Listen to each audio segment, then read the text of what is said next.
Okay, so this is the course-specific video for global policies. I always say global politics, but I think it's global policies.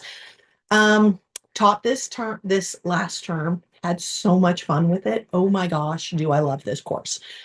Um, I'm going to show you how this works. This is an online course, so I already have it ready to do that share screen thing, and I have it as view as a student. So then it should look exactly like your course, like what you would see.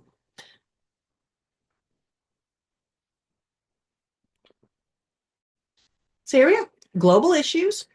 This is my own image up here, just so you know, from Argentina. Now, what you will notice when you first log on, all these things popped up. When you first log on, this is what you should see. So you'll see announcements, you will see stuff coming down the side, the what to do, and then content browser. Content browser is super important. Okay. Now, if you notice, there is a welcome announcement that tells you things you need to do. The main thing here for this welcome announcement is making sure you understand you have to open the week's file before you have access to anything. So if you click on anything at all up here, like a lot of people like to do this, they're like, well, I know that I'm going to have a discussion. So they click here, you see discussions, and then there's this. You will not be able to click it. I know it says January 11th, but you won't be able to open this until you open the file. Now, I'm going back to course home. Announcements, always read them.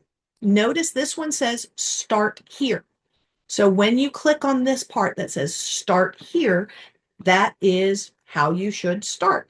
It's going to have like this video and some information.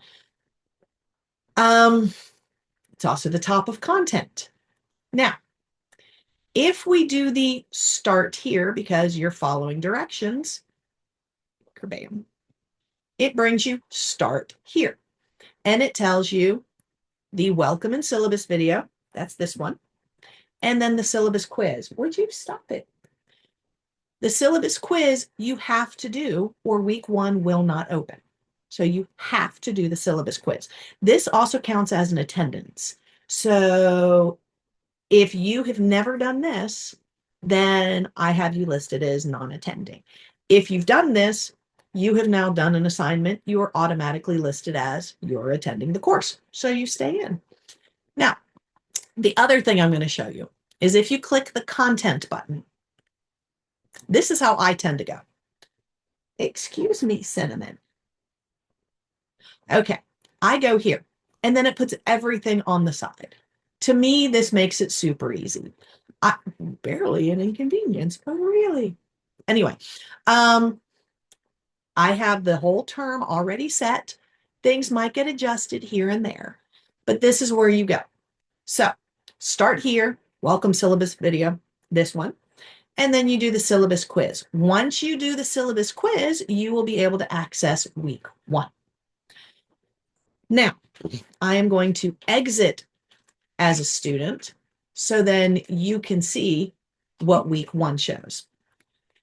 I'm going back in here and I am now going to go to week one. Week one has a variety of items. This is where you see your stuff. The reason I want to show you this is you go to week one and then you go to week one. So the folder week one and then the file week one. That's what you have to open. Every single week, there is a file for that week that has words in it and hyperlinks. The words are helpful to read because they're going to actually tell you some stuff. It's going to like talk you through, tell you what's going on, what the plan is for the week.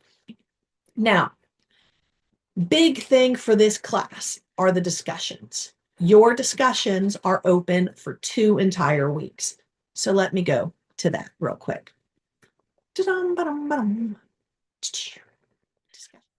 Okay, ready for that syllabus thing? All right, let's go back into the class. Okay.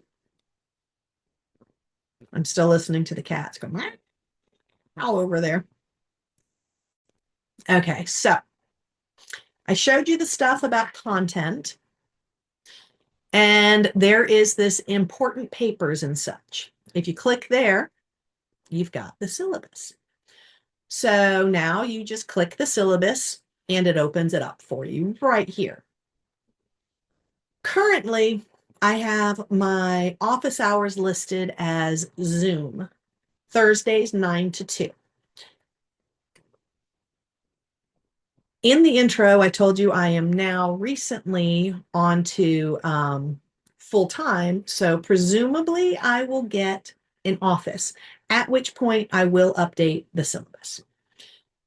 I will probably end up with a different phone number, but right now this goes straight to my phone, my cell phone, but I never answer it, so just do text. And if you text me, tell me what class you are in. That way I can find it. Oh, and your name, of course. This is the best way to reach me, is email. And then we have all the stuff we're supposed to cover here. So I'm just going to scooch on down to what I think most people want to know. 1, the way I grade. I use the point system, and so you are guaranteed a chance at 1,000 points over the course of the entire course for the whole term, the whole semester. There you go. I also have a lot of extra credit built in, which I'll talk about in just a moment. But the way this works is every 100 points, basically after 600, brings you up a letter grade. So as soon as you have 900 points, you are guaranteed to have an A, even if you do nothing else for the rest of the term. You already got your A. But if you have 899 points, you have a B. I do not round grades at all. So even if you got 899.97, you will receive a B because I make plenty of points available. So the breakdown, 900 and higher is an A. 800 to 899 is a B. 700 to 799 is a C. And then 600 to 699 is a D. And anything below 600 is an F. This is up to you. I will keep the grades posted as fast as possible. I normally have them posted within a week. On occasion, life gives me the smackdown and I might get a tiny bit behind, but normally not more than 2 weeks. I am a firm believer that you should always, always, always know what your grade is. So this is how I break down the grades all the time. Now, I stated as soon as you get 900 points, you've got an A. I'm not kidding. If you bust butt and do everything you possibly can, you can get an A before the last couple of weeks, so then you can just coast. It's pretty phenomenal. And the reason I do this is because I was one of those people who would choke randomly, and I needed that buffer. Also, the way I have this course set up is there's going to be a lot of stuff to do, and a lot of people won't follow directions, and a lot of people will be failing by midterm. But the way I have it set up is you can be failing at midterm and still get an A by the end of the term. Keep up with your points. Okay? All right. Now, reminding everybody that we are going to be talking about a lot of sensitive topics. And we are going to learn how to identify misinformation versus false information. There's another word, and I'm blanking on it again. Anyway, we got a whole thing about it. We are going to talk about this thing, all of our topics, and a lot of them might get heated. You have to remain respectful of other people's views. If you want somebody to respect you, you have to respect them. It is not I feel I was disrespected and now I'm going to attack everybody. That never happens. If you feel you were disrespected, contact me. We'll talk about it. You do not retaliate, but you are going to respect everybody else's views. If you don't agree with them, this is how we learn, is to be able to talk. I have already said in the intro stuff the importance of opening that week's file. So this is reminding you, you have to do this. Okay, here's the other part. This is the way it's all going to be broken down. Every single week, there is a quiz. Every week, there is a quiz. I'm staring at this because I do believe I've changed the points here, so I need to adjust your syllabus. I do believe now your quizzes are worth 13.75 points each, and each of your discussions are going to be 35 points. And the semester-long project, I think, is 100. But I'm going to double check, and then I'm going to update the syllabus for you. But that's the big thing, is there is a quiz every single week, 17 quizzes. So make sure every week you do them. If at any point you log in and you're like, I don't see a quiz, that means you did not open that week's file. So there you go. Here's how this breaks down. Our global policies course only has 10 chapters. So I try to break them up a little bit. I try to spread them out. We never cover more than one chapter a week. And some of them get a little more than others. There is a project you will be working on. It is a group project. Yes, a group project online, and it will be due in week 15. Week 1, we're going to have some information about it. Like I'm giving you a heads up. Week 3 is when it officially begins, because week 3 is when I make the groups. I can't really officially make the groups until week 3 because of drop add. And a lot of times during the second week, people get added. And so that's when it becomes official. Then we will have time at midterm to work on your project. I highly recommend you work this whole time. And then you're going to be reading, doing quizzes, doing discussions, and then your project will be due week 15, and then we wrap it all up. So if you are one of those types of people who likes to work ahead, you can start reading your book ahead if you wish. Also, every week I will give you the book PowerPoints. So if you don't have access to the textbook, you've got all the PowerPoints and you can go through them.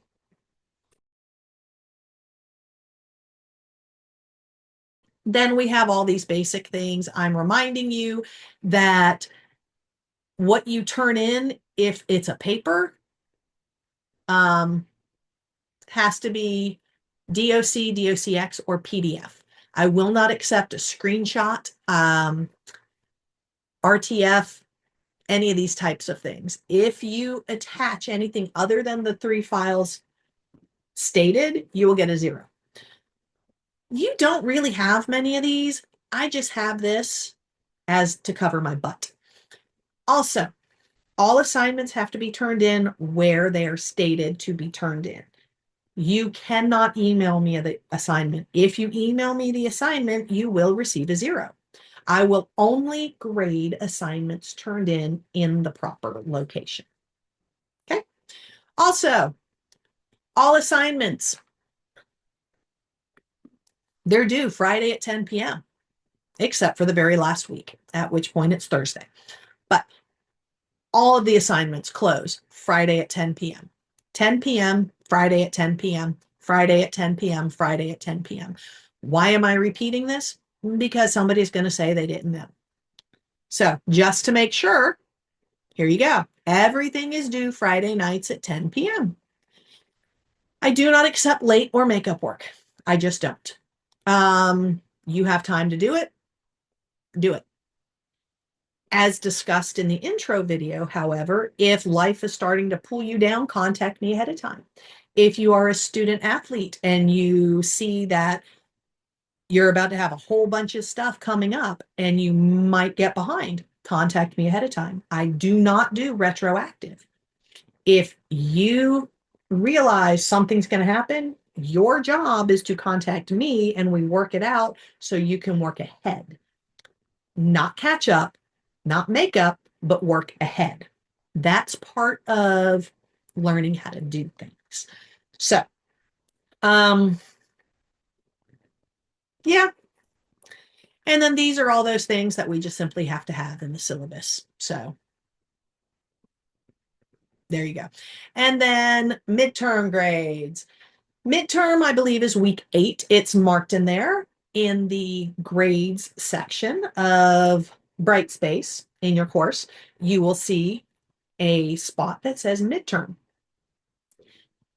There's also a current grade. If you ever want to know where you are, just go to current grade. That should show you. It should show you points. Doesn't always show you points. Midterm, I have it where everything through week 7 will show up there. So as soon as I finish grading everything from week 7, you will see what your midterm grade is. That is the midterm grade that I will put into the system. And then, yeah, I think that's mostly it for that. Now, AI and chat and stuff like that, just don't. It is a waste of time. You're not learning anything. You're wasting your money going to college if you're using this stuff. Because the whole purpose of going to college is learning to think critically and research and be able to recall the information. I am very anti-chat because it's just a glorified word generator. It's not even what artificial intelligence actually is, but people call it AI. And I will happily educate everybody on this because it really is a pet peeve of mine. And one of the big things is the average student who uses this in order to answer a discussion doesn't bother thinking about the fact of how many other students are using this to answer a discussion. At which point we get a whole lot of discussions that are extremely similar. Some of the chat bots basically stick in random symbols that don't work. And a lot of times they don't even answer the question. So just be you, answer the actual question. And the fact that I'm honestly constantly asking you for your thoughts and how you feel, that should be in your own head. At no point am I asking for you to define something in an academic fashion. So please stay off of this. If I suspect or am sure that you have been using this, I will give you a warning the first time. And then anytime it shows up looking exactly the same, then I'm just going to go ahead and give you zeros. So, I guess the only other part for this will be in the courses. I've already made it clear that you need to click on that week's file in order to access the material. A lot of times people won't bother with that part, and then they will tell me that they couldn't open something. It's telling them something's wrong. They weren't able to, blah, blah, blah. And I will ask if you open that week's file, and the person will respond with, of course, yes, I did everything I'm supposed to. And the first thing I will do is go into the back area of Brightspace and look at everything you've done. Because on Brightspace, instructors can see everything that you've opened and how long you've spent on it. And the way I tend to word it is we've got eyes everywhere. We're watching. And so the first thing I will do is see if you've actually opened what you were supposed to open. And more often than not, I'll send a screenshot that shows you didn't do it. I can't stand liars. So if you can't access something and I say, did you open that week's file? Just be honest. Go, oh, shoot, I forgot. And then go do it. Do not lie to me because I will have already looked, just so you know. That is legit the first thing I do is I see whether or not you've done it. So just remember, I can actually see everything that you open in this course and how long you spend on it. So just be honest when I ask a question. I think, yeah, I think that's most of it. All right.